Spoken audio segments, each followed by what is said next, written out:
Hi friends, welcome to Nipunagaraj the voice of truth. మీరు ఈ channel ఇంకా సబ్స్క్రైబ్ చేసుకోకుంటే వెంటనే సబ్స్క్రైబ్ చేయండి ఫర్ ఇన్స్టెంట్ అప్డేట్స్. ఇక ఈరోజు మా టాపిక్ చాలా క్లిష్టమైన టాపిక్. అదే కింగ్ నాగులు సార్ కబ్జా టాపిక్ అని వాపోతున్నారు ట్రేడ్ పండితులు.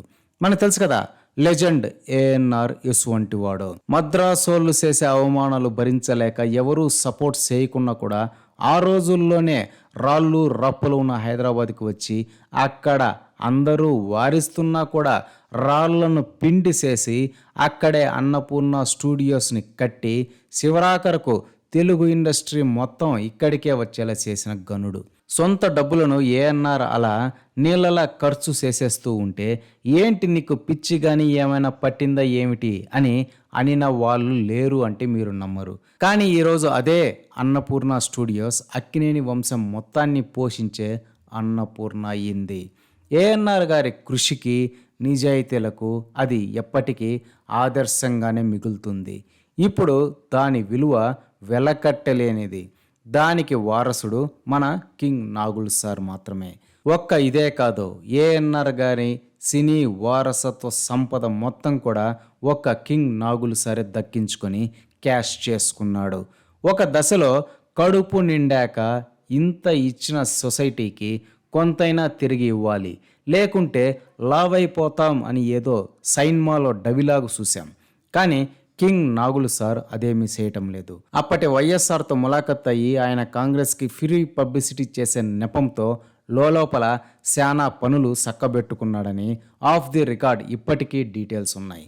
నిజానికి కింగ్ నాగులు సార్ లాంటి యాక్టర్కి అది అవసరమా? ఆయన కుటుంబం మరీ అంత దేబిరించే స్థాయిలో ఉందా? అలా కాదు, పొలిటికల్ యాస్పిరేషన్స్ ఉన్నాయి అనుకుంటే డైరెక్ట్ పాలిటిక్స్లోకి రావచ్చు కదా.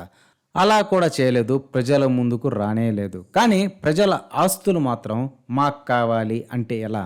ఇప్పుడు ఈ సోదంతా ఎందుకో వేరే చెప్పక్కర్లేదు. హైదరాబాద్ మహానగరంలో హార్ట్ ఆఫ్ ది సిటీ లాంటి స్పాట్లో తమ్మిడికుంట అనే చెరువుకు సంబంధించిన ల్యాండ్ని ఆక్రమించి కట్టిన ఎన్ కన్వెన్షన్ గురించి.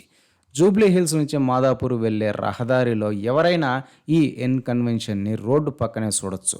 కానీ దీని వెనకమాల ఒక పెద్ద చెరువే ఉంటుందని చాలామందికి తెలియదు. లేక్ వ్యూ పేరుతో కస్టమర్స్ని ఆకర్షించడానికి ఆ లేక్ ల్యాండ్ని ఆక్రమించి ఆ చెరువుకి ఒక కాంక్రీట్ సరిహద్దుని కట్టి మరి 3.5 ఎకరాల ల్యాండ్ని ఎన్ కన్వెన్షన్ కోసం తీసుకున్నాడు కింగ్ నాగులు సార్. ఇప్పుడేమో అది పట్టా భూమి అని ట్విట్టర్లో కామెడీ చేస్తున్నాడు. అసలు ఆ లేక్ బెడ్కి సంబంధించిన ల్యాండ్కి పట్టా ఇచ్చిన పిత్రేగాడు ఎవడసలు? అదంతా కూడా వైఎస్ఆర్ మొదటిసారి సీఎం అయినప్పుడు జరిగింది. అంటే కాంగ్రెస్కి ప్రచారం చేశాడని అప్పట్లో వైఎస్ పట్టా చేసి ఇచ్చాడా అనేది ట్రేడ్ పండితుల సూటి ప్రశ్న. దీన్ని అర్థం చేసుకోవడానికి పెద్ద పెద్ద చదువులు అవసరం లేదు. అవగాహన, ఇంకిత జ్ఞానం కలిగిన ఎవడైనా గూగుల్ మ్యాప్స్ ఓపెన్ చేసి ఆ తమ్మిడిగుంట చెరువుని చూస్తే ఇట్టే అర్థమైపోతుంది. ప్రపంచంలో ఏ చెరువు సరిహద్దైనా ఇలా స్కేల్తో గీసినట్టు ఉంటుందా చెప్పండి? అలా ఆ చెరువుకి ఒక గోడ కట్టేసి చెరువు లేక్ బెడ్ ల్యాండ్ని పట్టా భూమి అని చెప్తే మన కింగ్ నాగులు సార్ అమాయకంగా నమ్మేసి కొనేశాడా?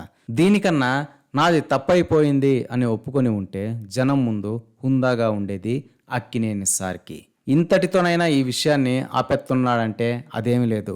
తనకు ఎప్పుడో కోర్టు ఆర్డర్ ఇచ్చిందని, నీతి నిజాయితీ తన వైపే ఉన్నాయని కింగ్ నాగుల్ సార్ చేసే పెర్ఫార్మెన్స్ చూస్తే బిగ్ బాస్ షో కూడా బలాదూరే అని అనిపించక మారదు.